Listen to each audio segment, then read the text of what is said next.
and welcome to the Plenty of Positivity podcast. I am your host, Courtney Beck, and today we have a very special guest, Catherine Duncan. Catherine is an integrative spiritual consultant, holistic healer, author, and inspirational speaker. It is my absolute pleasure and honor to welcome Catherine Duncan. Great to meet you, Courtney. I was so excited to meet you. Thank you. I am thrilled for you to come on the podcast. It is a pleasure to meet you, Catherine. I first want to say a big congratulations on your book, Everyday Awakening. Thank you. Book. Absolutely. This was one of those books, Catherine, where I always like to write notes in my books, but I have found myself writing yes with exclamation points. I'm serious. I love it. Because I really do. This book resonated with me where sometimes I even found concepts, actual terminology to what I'm experiencing. Oh, it was the perfect connection. So Catherine, I cannot wait to get into this podcast. Let's go ahead and begin an introduction and a background of yourself. Well, great to hear. Made my day. Yeah. So my book, Everyday Awakening, was a calling. I saw a version of this book 10 years before I wrote it. I saw a vision of really intuitive, and just a knowing came through me that I was going to write a book. And my book is all about what it means to be alive. Why are we here? Why are we on this earth? How do we live a vibrant, full life? And it really comes out of my childhood, facing dying at 11 years old, and as a teenager starting to contemplate, why are we alive? I've been thinking about it, contemplating, reading books on this topic about life and death and why are we here since a teenager. That's incredible. I mean, first off, I want to kind of pick this apart a little bit because you talk about at the very beginning intuition, at least as far as our conversation here. Mm-hmm. How does a person know perhaps if they're intuitive or that they've experienced an intuition and to act upon it? Like, how do you know?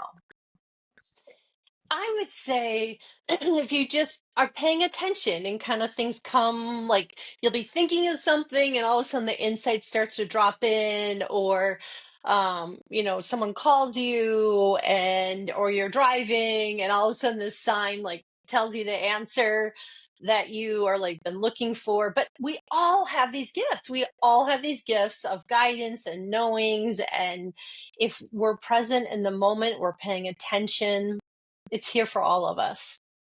I think that's incredible because I have certainly had stories where intuition, it was loud. It was, you speak about in the book too about, we're certainly going to get into the topic of discussion of deep listening. And that was the concept I was experiencing as far as like external signs or, asking for guidance, asking for some kind of direction at certain points of your life. And it's almost like you really do. You have to be very open-minded to receiving those signs and signals. But first, I want to take it back to, you had briefly mentioned 10 to 11 years old. Can you explain this incident in depth and how that would really shape your world moving forward? Mm-hmm. When I was 10 years old, soon to be turning 11, I was suddenly gravely ill. I was up in the night crying every night. I was having a lot of pain. My parents took me to the doctor and then to the hospital. And then I had all these tests. And not long after, I was diagnosed with this really rare childhood cancer. When the doctor sat down with me and my parents and said the word cancer, I'd actually never heard the word before. I just thought, oh, I'll have to go to the hospital and take a Tylenol and they actually told my parents I had a 20% chance to live. This is back in the 70s. And so the first days of going to the hospital, Children's Oncology Unit at the University of Minnesota Hospital, it was shocking. Back in the 70s, they did a lot of amputation. So kids without arms and legs and no hair and screaming and crying, and they had no anti-nausea drugs. And it was stunning. It was shocking. I call it, it was a horror show, and it cracked me open quickly. Yeah, of just life. And no one actually, no medical staff and my parents, no one talked to me about what was happening. And I'm sure now they have programs for children. Back then, no one talked to me, and I quickly could feel like I was between life and death. And that's when, not long after, I started to pray. I wanted to live. Faith and prayer wasn't even my world. We would intermittently go to a church, but I just remember praying like I was clear. I really wanted to live. And that's when, not long after, I told no one, I kept praying. This peace just poured through my body, and it just took my breath away. And in knowing that I was going to live, I was going to be okay, it gave me so much comfort that's with me to this day. That's incredible. And when you were going through this, you just mentioned how nobody really told you what was happening. As you look back, do you think that actually was a blessing? So you did not think about like the worst possible outcome? Or what were your thoughts at such a young age experiencing this and not really knowing what was going on? Hmm. Well, I mean, I now have a private practice. I became a chaplain after working in the corporate world. Be careful what you pray for. I became a chaplain, and it was incredible. And now I have a private practice. But I think today, a really healthy, integrated program for children would have some skilled clinician, someone talk to a child, to see them, to soothe them, to just witness, like, I'm here to hold them, to like help them have space if they want to say anything. That none of that was there for me. So that was, it's kind of I don't want to say the word extreme, but it was wildly lonely. It was extremely scary. I felt my parents' love. I did. But even then, it's just like, oh, nothing was said. Yeah, that just was. I come from a very corporate family. My father ran multiple companies. He wasn't around a lot. And my family did not, and to this day, they don't say feelings. They don't talk about feelings, So don't even have a memory of, you know, my mom holding me saying, I love you. That never happened. So when I opened into this God consciousness, and that I now call this universal energy, it was just like, wow, it was incredible. Wow. And when you talk about energy, I definitely want to get onto that just concept of energy because energy is real. Whether you are walking into a room, you feel whatever you want to call it, a vibe or something, as far as like who's in there, what you're feeling. I definitely want to get into that. But I Mhm. first want to lay just a solid foundation. Of course, as we had just mentioned, your title of your book is Everyday Awakening. So could you please just provide a definition of awakening and how do you know when you've actually had an awakening in your life? Here's what I think awakening means. I think it means awakening, opening into our heart. We're not living head up, which most people in the US, and I think a lot of people in the world live. So we're not living in our mind. We live in our heart. I think it's a doorway to our soul, our heart, our soul. And there is where you feel this universal energy, God consciousness, Allah, Brahma, source, I mean, whatever you want to call it, and that deep connection with everyone, that oneness, that energy, there it is. It's how do we live from that place? And that's truly something I learned at 11. I look back now, I'm like, wow, learning that at 11. And I think just starting with awareness, where are you? Checking in. It's so easy to live in our mind, to let our mind run us. And can you take some moments and breathe and just drop into the moment, your breath or your senses, or ways to come into the here and now, even just for a few minutes, to like, what does that feel like? And that's where, the breathing room, the spaciousness, the ease, the peace, there it is. Wow. And when you talk about living in the mind versus going into like more of your heart, do you think people are so anxious today, like even depressed in some senses, because they're living more so in their mind? And if so, how do you really take time to kind of listen more so to your heart than to your mind? Yeah, I think our mind causes almost all of our suffering. And a shout out to my new friend, and I have a podcast now also called it's Everyday Awakening, and he was my first guest, Joseph Nguyen. His book Don't Believe Everything You Think, must read. Um but yeah, I think our mind causes almost all our suffering. And I think a lot of people, and I experience this in my private practice, who find me and I'm working with them to have that understanding where you can take a break from your fast chattering ego mind to just feel into the moment. And I've had this with many people where even for a few minutes, leading them in a breath, an exercise, where all of a sudden they just drop down in and they're like, wow, just this whole opening happens. I think that's incredible because you're right. I feel like today we are always on the go, busy, worrying about this. Am I going to make it in time? Am I going, Mhm. and that if you are just able to, like you said, kind of go inwards to your heart. And to me, that's kind of even being able to get to that point. I don't know, maybe for other people it's different, but I always talk about walking in nature and a gratitude journal, because there's something about a sense of quietness and stillness where you could really hear your thoughts, where I feel like you probably would be able to remove yourself from that ego mindset of, like I said, just, anxiousness, like what's going to happen in the future, even though like we should be focusing so much on the future, but Mhm. in the present. And I wanted to go into, you do such a great job of really providing like tips and advice as to how to get to that awakening sense. And you list 5 simple, profound practices. I'll just start, say, with the first one. Kind of, I had just gone over it really, but coming back to that present moment. Yeah, I think that practice, I have 5 practices. That's the first one.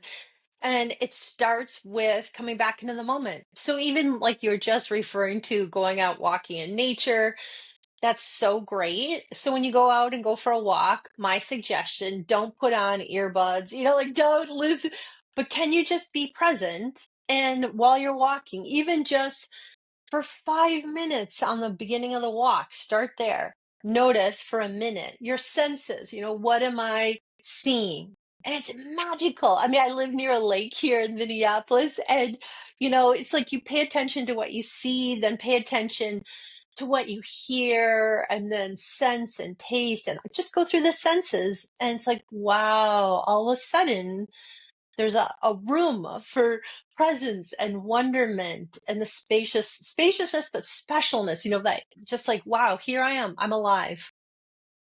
I think that's beautiful. And another one, I'm just going to choose this one because I'm very interested in this one, growing our trust. Yep.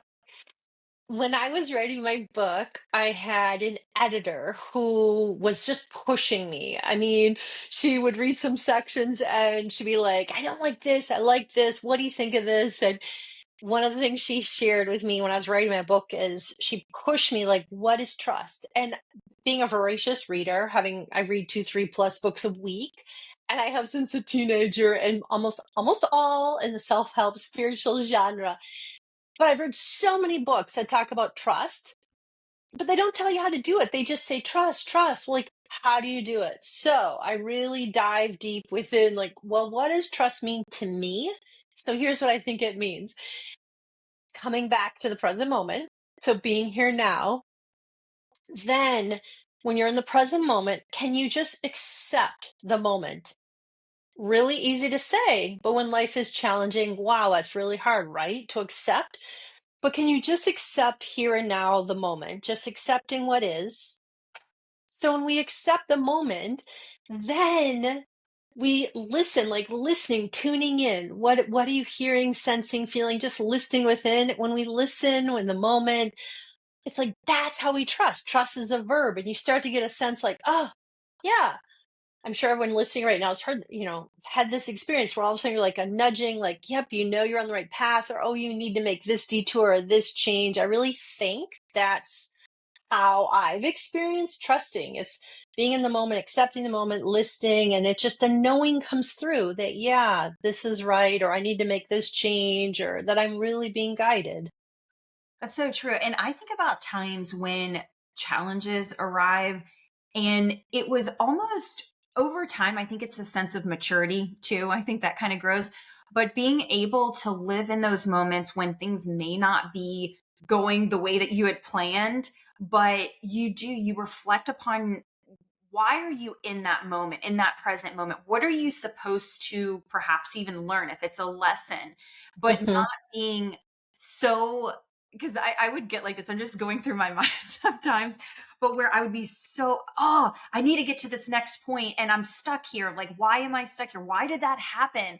But when you stop, and you're right, when you just take that present moment for what it is and even reflect, like, how can I be a better version of myself as I move forward? What can I learn from whatever happened? I have a different perspective on it now, but I was not always able to do that, Catherine. Hmm. Oh, it's a work in progress for all of us. Trust me. I mean, the irony is, I write this book, Five Practices that I've thought about, felt, experienced much of my life. Yeah, And then I publish it. And then it's like, wow, I'm learning all these practices on a whole deeper level. that's so true. I'm glad that you mentioned that. I'm not the only one going through it. But moving forward, I would love to speak about your transition from the corporate world entering into a theology program. Like, how did you know when you were taking this action, this is the right path? Hmm.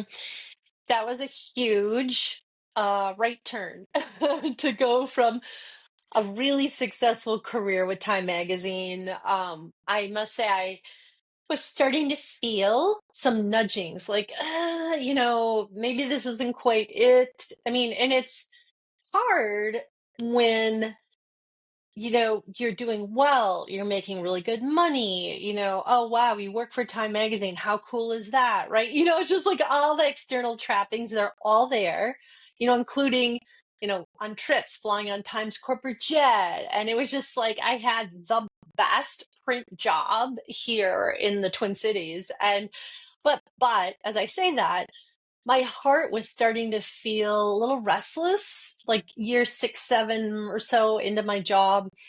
I was starting to feel like, really, is this it? Kind of sense a little bit of emptiness and gnawing. In fact, it's ironic because that's a lot of people I work with who have done really well, but like, this maybe isn't it. But so I kind of started getting a sense maybe I'm being called in a new direction. And it actually took going through a near death experience, whitewater rafting on a time corporate trip, that was a turning point where I just thought, that's it, I'm done. I need to have room and space. Like, where am I being called? Luckily, my husband was supportive to like, okay, let's do it. And after that experience, I gave my notice within a few weeks, which was huge. And I thought, okay, I picked up some consulting jobs for money, and I just thought I need to have time to like, pray, meditate, journal, all this. And that's when this whole new direction, this whole new path opened up to me. But my family, I'll tell you, my father, consummate businessman, he has been gone. He died a number of years ago. But he got so upset, screaming at me, yelling at me about why I'd leave Time Magazine to study. And at the time he said geology. And I'm like, no, theology. Yeah. And he was just disgusted. Like, what the heck? So, but before he died, he really opened and became my biggest supporter. That is such a beautiful story. And when you talk about being in corporate, that whole whitewater rafting incident, you go into depth. And I would love for you to explain that more alongside the phone call that you had with your mother. Mhm. So a small group of us went whitewater rafting, and we shouldn't have gone. It was level 3, level 4 rapids because of rains. We had the life vest, helmet, the whole thing. I'm in the corner of the raft, and instead of going around these really treacherous waters like the other rafts were, this guy who claimed I'm the head of the Costa Rica Olympic team. We're like, what? Took us down the middle, and next thing you know, I was thrown off the raft. I mean, I couldn't stay on, and I was thrown off, and I was just my memory deep underwater, pitch black. And I'm like, this is it. I'm gonna die. I mean, I was like, this is my fear since, as a child, I was gonna die. And all I can share is that this white light came around my entire body. This voice, crystal clear, said, living or dying is fine. And this peace just came through my body.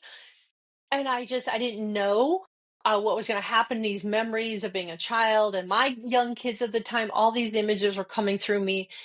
And I just let go. But I think because I let go of my body to release, I came out from under a rapid. I was pulled on a boat. I survived. I was in shock. We had to finish going down the rapids. And because we're in such a remote area of Costa Rica, and we did. And we got off the river. I just didn't even talk about what happened. Was it a day or two later? We're flying home to Minneapolis. I get in a taxi coming to our house, and I happen to talk to my mom, who's very religious, never shared a dream in her life, never has since. And out of nowhere, she starts telling me, before I even told her what happened, she says, Catherine, I dreamed that I slipped into a river and I almost drowned, and then I woke up. And it was like the day that happened. It was just like, ugh. And it just, it gave me the courage, like, this isn't it. I need to just let go and listen, really listen. Where am I being called? And that set me on the path to I'm on to this day. Wow, that gives me chills because you speak about synchronicity versus coincidence. And I personally, I don't believe in coincidence, but could you explain that for our listeners, just the differences of between both words? Yeah. I mean, there's kind of a nuance between both of them. I resonate with, synchronicity. I think, again, if we can create more times of being present and open, our life, I just think there's a guidance. There's an internal guidance that's always there, and it shows up in synchronicity and in hearing and in the guidance and in the choices we make every day. And I experienced that, for example, in my life all the time. I'll be thinking of maybe a past friend or someone I haven't talked to in a while, like all of a sudden, literally, they'll call me, or the next day they'll call me. And that synchronicity, I mean, if you're, again, anchored more in the here and now and presence, the guidance, it just truly is there for all of us. It's not when we're in our busy thinking mind. Okay, what you just said, I have experienced that so many times with friends, with family. Either the phone starts ringing and you had just thought about them. What exactly is at play in a more scientific, if you will? Mm, I do. I think to myself, I'm like, whoa, that is a coincidence, even though I know it's not. What's going mhm. on, Catherine?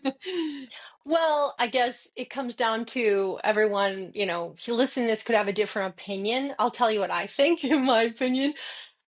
I think we're all connected. We're all energy. Everything's energy. There's a connection, a oneness with everything. And when you cultivate really living from that place of presence, that's where that sense of seeing, feeling, the guidance, the knowings, the nudgings, the sense of like, where am I being called next? There it is. And I mean, that's where I truly get my guidance every day. I mean, and I might be a little unusual, but I literally start my day waking up in the morning. I have some moments of gratitude, thankfulness, feeling that energy, prayer, guidance. I do that through the day. I do it at night. I mean, it's just that is where I get all my guidance to do everything I do every single day. That's beautiful. And I wanted to move forward with speaking in particular. You've had so many different incidents that are extremely impactful in one's life. And one of which, regarding your husband, he had a rare heart condition, But can you walk the listeners through that? And how did you actually maintain such an emotional, like, I don't know, sense of grounding as you're going through such a traumatizing moment, point in time, if you will? How did Hmm. you understand what was going on and remain, like I said, just centered? Hmm. Good question. uh, 9 years ago, gosh, it's almost 10. My husband in his early 50s, completely healthy, really athletic. I mean, when I say really athletic, he played nationally ranked tennis. He was nationally ranked as a teenager. I mean, really athletic. He was running around one of the downtown lakes and afterwards popped over to my brother's house. And then at my brother's house, he collapsed and they got him to the hospital.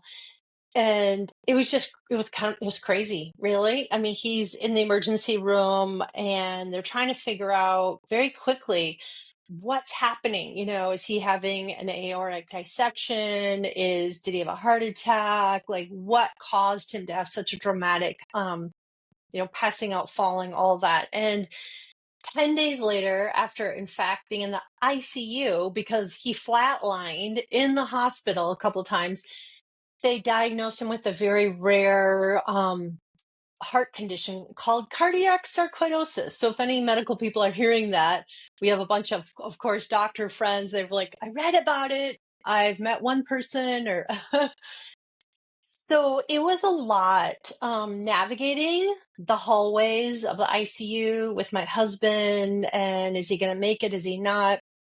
Here, I was working as a hospice chaplain. So obviously, I took a break from my job, but it was just like, oh. And I vividly remember one of my best friends, girlfriends, Lori, talking with her outside the hospital where they had like a waiting area with, gardens, etc.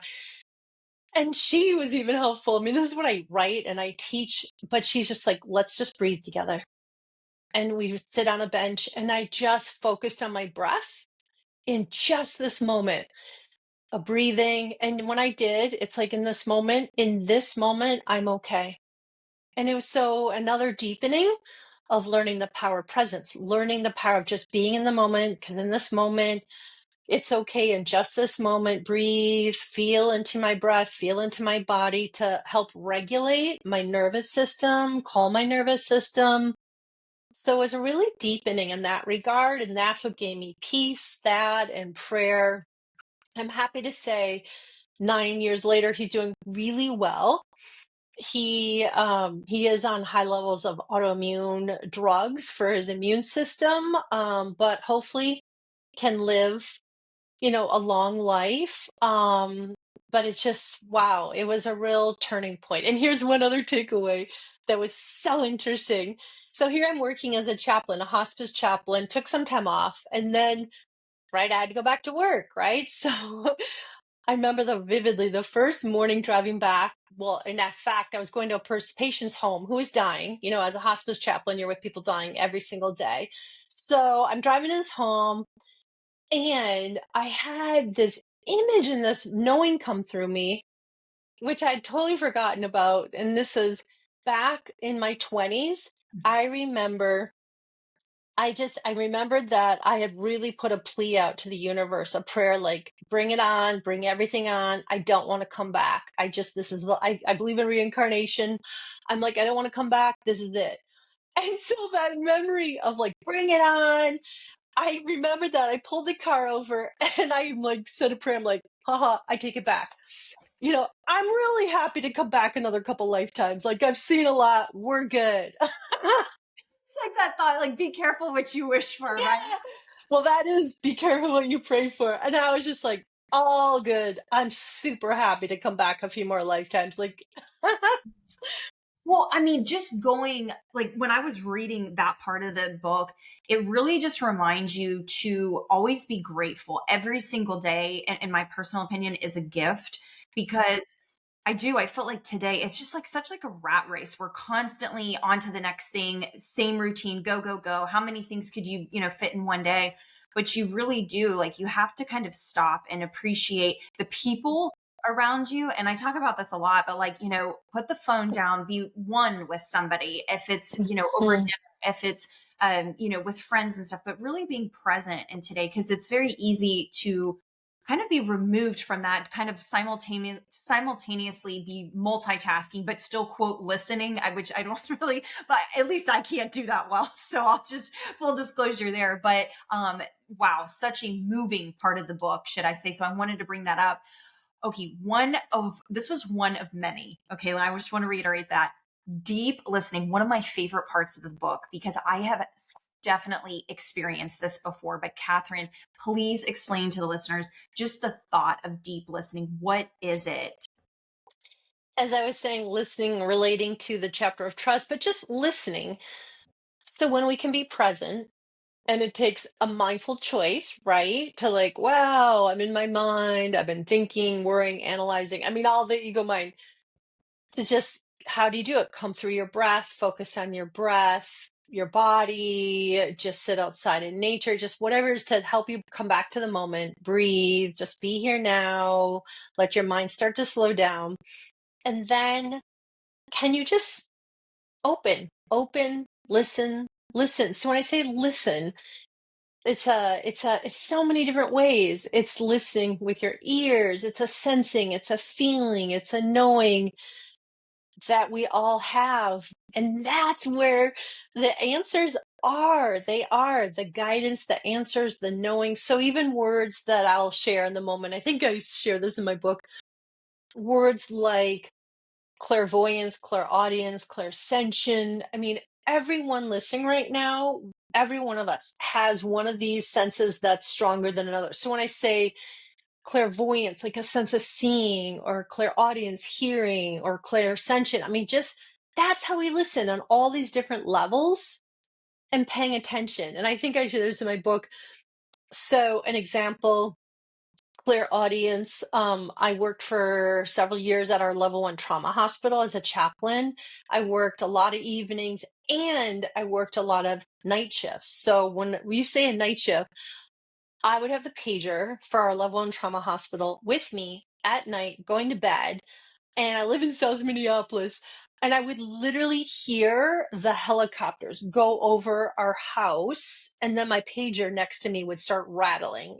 And I would have 15 minutes to get to the hospital. It was almost always emergency room called the stabilization room, for like really high trauma cases. And as you can imagine, in the middle of the night, it was often pretty rough. It would be a shooting or an accident, or it's just pretty intense. And I would get there, and very sacred work, being there with the patient, lot of death, being there with family, navigating all that with the medical team and the doctor. Again, very sacred. Let's say the case, I'd be done by 2, 3 in the morning. And back then they didn't have a room for us to stay in. So I'd have to go to my car, drive back home, knowing, oh, I might be called again. And sometimes, once in a while, it would be maybe a really intense case where I'm like, oof, I'm kind of ready to be done for the night. And I'd get to my car and I would say a prayer of like, okay, I'm kind of ready to be done. And so here's clear eyes. I would literally hear the words, you're done. Or I'd hear, you have one more call. And it was always like, it was always accurate. So that's just an example of hearing, seeing. I see spirits. Many people who died came back to see me in the night, in the middle of the night, within days to a week, where I'd open my eyes and like there they would be. They're outlining green or blue, kind of nodding right near my head, thanking me, and then they'd be gone. So that's an example, clairvoyance. So there's just many ways when we listen, when we're still, the guidance is there, the answers are there. It's really beautiful. No, this is incredible. And I have to ask you, I don't even know if you necessarily mentioned it in the book, but this is something I take deep dives into, like, why are we here? Like the mystery of life, nobody will ever really understand it, but asking those questions of purpose, of what are we supposed to accomplish, if you will, like in this Mhm. lifetime. But I would watch these videos and I'm really curious, since you in fact had, unfortunately, you watched death right there as a chaplain. My question is, did you ever, because they talk about this sometimes, how you would visibly see the soul rise from the body as the individual would pass away? Did you ever experience that? I experienced so much. I mean, to be with hundreds and hundreds and hundreds of people as they died, let me tell you, you experience a lot. I found it again, well, it was a calling, to do that kind of work. You're called to that work. And I really was for a period of time. And when I was with someone, as they're about to leave their body, I could literally feel like the energy coming up, up, up, up, up, up, where it was just like and leaving the top of their head. I could see in the room eyes and some spirits that were waiting for them. And then as the patient left their body, I often could kind of slightly see, sense, feel them hovering in the room, um, which was just profound. So my message in this moment to share, take it with a grain of salt, but death is not an end. I just know 100% that we go on. Our spirit, our soul goes on. I don't go farther like exactly what happens. But death is not an end. We transform. I personally believe that 100%. So I had to ask you that because as you were talking, I'm like, this is my moment. I have to ask her. But I would love to move forward. You speak about energy boundaries. You just spoke about energy, as a matter of fact. Mhm. But how important, I don't know how to explain this, but there's been moments in my life where I think it's been more recently that I really noticed it, but it was when I was able just to focus on like kind of turning the next chapter. What was that going to be like? Who are you surrounding yourself with? Good energy, negative energy? Are they, questioning what you're going to be doing next, even though it's completely off the track of what you quote should be doing, if you will? But that idea of energy boundaries, Mhm. your energy. Could you go into depth into that? Because I'm really curious about energy. Mhm. Mhm. Absolutely. And I also one thought I do want to share from your last question is many people I was with as they're about to die, day or two before, would literally say to me, "My grandma's here. My grandma's talking to me. Oh, do you see? My mom's in the corner." I mean, they would literally say, and their mystical experiences coming and going, and oh, I left my body last night, but I'm ready to go. I think in the next few days. I came back. I mean, the stories you hear are wild. It's just it's really magical. Um, energy. We are energy. Everything is energy. We have an energy field around us. This is research documented. And some of us, and people listening, some of us are more attuned to energy and feel energy more than others. I'm very empathic and intuitive, and I've actually been consciously working with energy, really mindfully, like how much energy do I take in? Do I not? For over 20 years, I work, and I talk about this in my book, I work with what's called energy boundaries, for example. So if I do this every single day of my life, I miss maybe 1 or 2 days a year if I'm traveling or somehow, but I almost never. And what this looks like is in the morning, setting my intention of consciously, like, how much energy do I want to take in my field? I mean, I'm with clients all day, I'm doing speaking events. I'm interfacing with a lot of people through the day, every day. So, and I talk about this in my book, How to Do It. Here's a couple quick examples. You could visualize like an eggshell around, like your aura is about as far as your arms extend, an eggshell. I always have a hole at the top for love and light, divine light to come through. So any heavy negative energy hits your eggshell, or a big eggshell with mirrors on the outside. So people's energy just reflects back to them. Or this is what I do. It's a little more esoteric. I say, I set my intention. So I say, I'm going to send, and I want to send love to everyone. So I'm going to send 70% love and only take in 30, or 80, 20, 90, 10. For me, I'm really empathic. So I say, every morning, I'm going to send 90% love and only take in 10. And I can then feel my entire energy system set up. And I'm like, I am good. And I'm just really grounded and really present.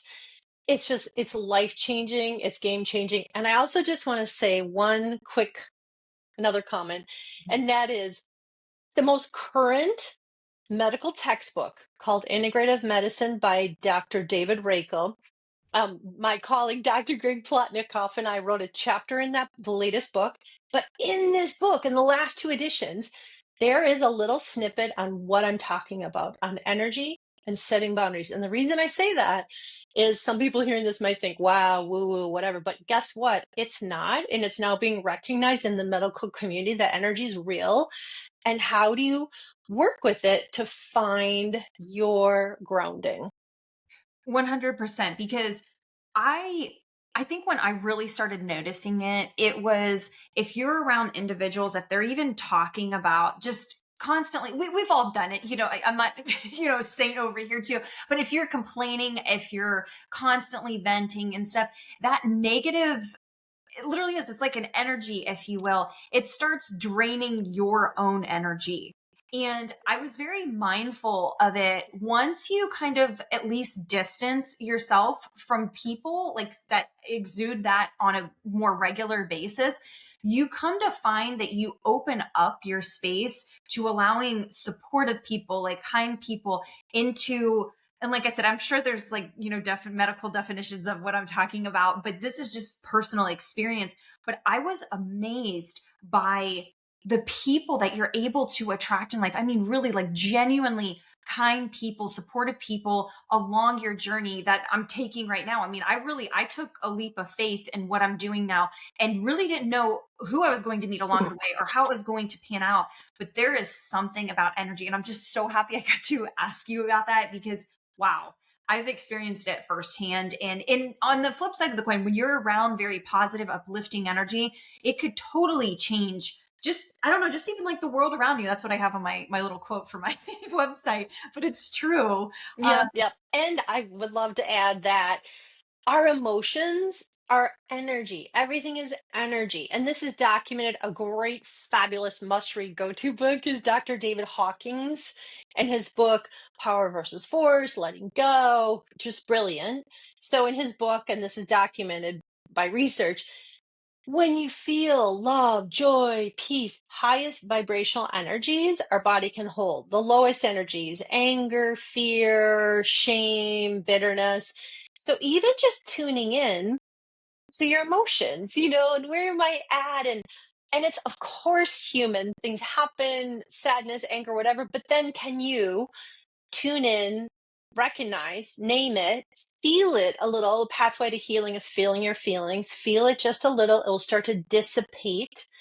And then, like Rick Hansen, who I've worked with, grow the good, growing the good and marinating in the good and growing love in your heart. I mean, and when you're around people, you can totally feel the energy. And that's what you're just talking about, what you're drawn to, what you're not drawn to. And it's a conscious decision and a choice. Where am I? How do I want to live? I want to grow more love. How can I feel more peace? And we can all create it.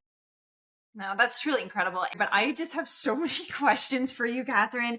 I want to take it back to your career. So you start in 2016 as you become an integrative spiritual consultant. I'm just curious about your journey, like good experiences that you've experienced along the way, or maybe surprises along the way that you've experienced since you started your business.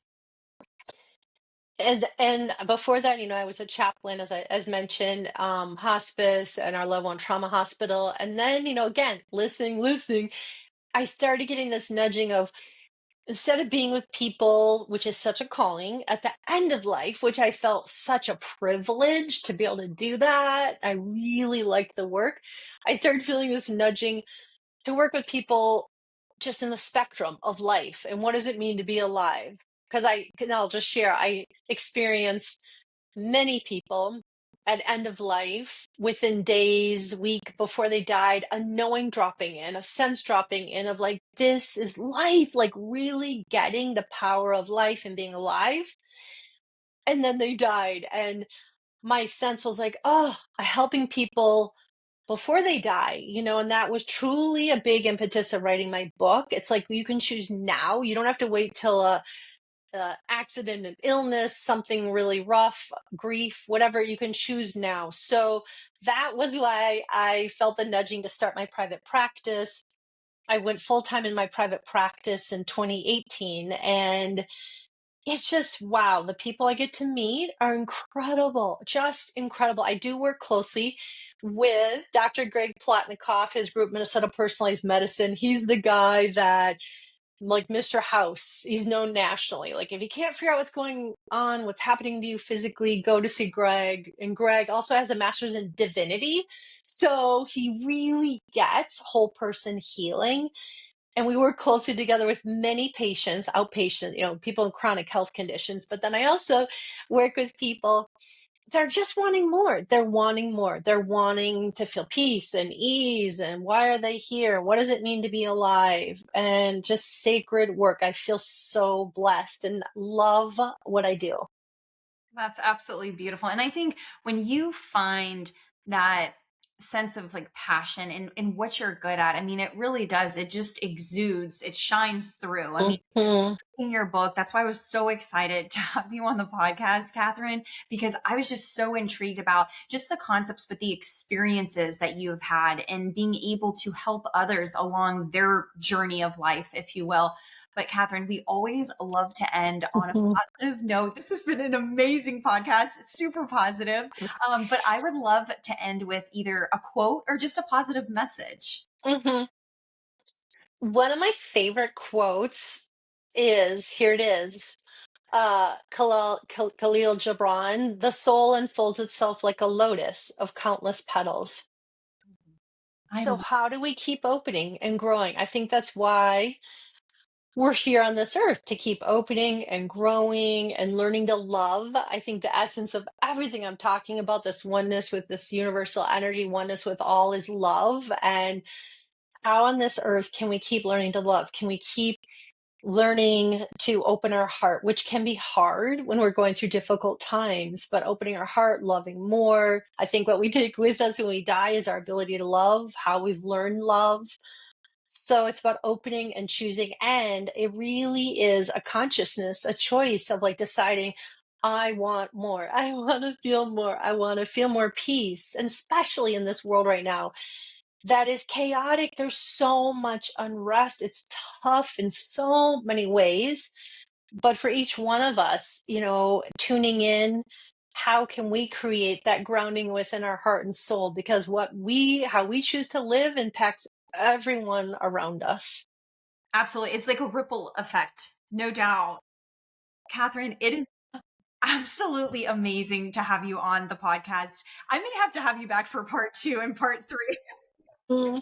But really, it's been such a joy just to walk this journey with you. Like I said, reading your book, it was fascinating, and it helped me come to almost like a piece of now I could put certain words to Mm. experiences, and it's educated me just on that spiritual path that I've taken, or the intuitive thought. That's what I just loved learning about, and your experience in life and being able to apply it to mine. Like, oh yeah, I remember when that's happened to me before in an indirect sense, but I could at least relate. So Catherine, it's been an absolute joy. Thank you so much for coming on to the podcast, and I wish you the absolute Yeah. best. And thank you. You exude such a warmth and light and brightness and lovely. It's just a delight to meet you.